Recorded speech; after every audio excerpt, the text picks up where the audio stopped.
Hello viewers, today in this video I am going to show you how to fix YouTube video playback option not working. Let's start.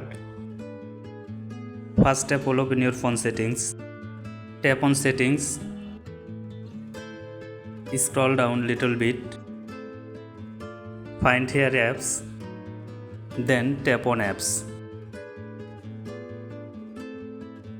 Tap on apps management. Now tap on search icon.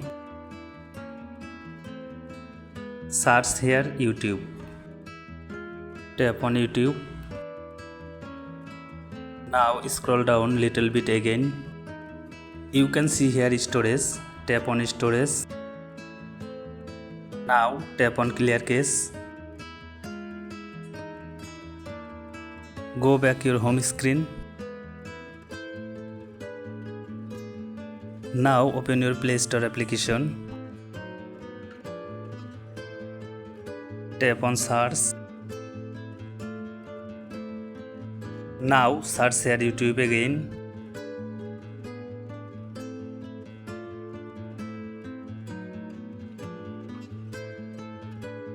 Update your YouTube application if it is available.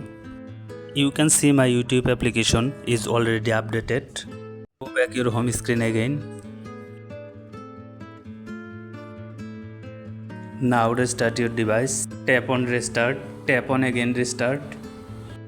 After restart in your device, open your YouTube application. Open a video. Tap on settings. You can see playback speed. Tap on playback speed. You can see my playback speed working properly solved. Thanks for watching this video. If this video helpful for you, please like this video and subscribe to my channel.